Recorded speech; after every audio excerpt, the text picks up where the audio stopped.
860টা student আছিল গোটেইখিনিকে এতিয়া কম্পাৰ্টমেণ্টেল পৰীক্ষাৰ লগত একেলগে পৰীক্ষা অনুষ্ঠিত কৰাৰ সিদ্ধান্ত লৈছে এইটোতো এটা উচিত সিদ্ধান্ত নহয় চাবলৈ গ'লে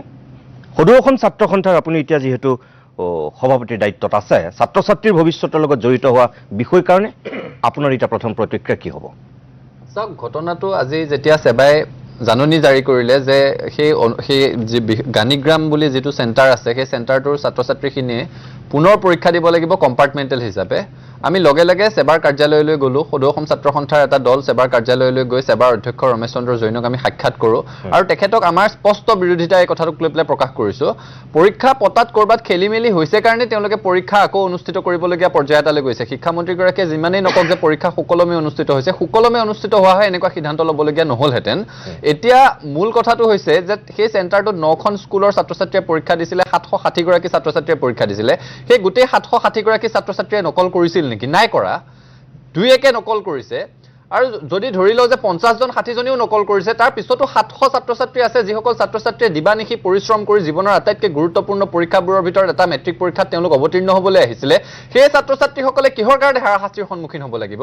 কোনোবাই কৰা ভুলৰ কাৰণে সকলো ছাত্ৰ ছাত্ৰীকে জগৰীয়া কৰি তেওঁলোকে এতিয়া সময়মতে ফলাফল নাপাব এই কথাটো কোনো কাৰণত মানি ল'ব নোৱাৰো সদৌ অসম ছাত্ৰ সন্থাই আমি স্পষ্টভাৱে সেৱা কৰ্তৃপক্ষক আজি জনাই দিছো যে আপোনালোকে পৰীক্ষাটোৰ পবিত্ৰতা নষ্ট হৈছে বুলি সন্দেহ প্ৰকাশ কৰিছে পৰীক্ষাটোৰ বিশ্বাসযোগ্যতা কৰবাত হেৰাইছে বুলি সেই কেন্দ্ৰটোত আপোনালোকে সন্দেহ প্ৰকাশ কৰিছে সেইকাৰণে পৰীক্ষা পুনৰ অনুষ্ঠিত কৰিব বিচাৰিছে সেই কেন্দ্ৰটোত আমাৰ আপত্তি নাই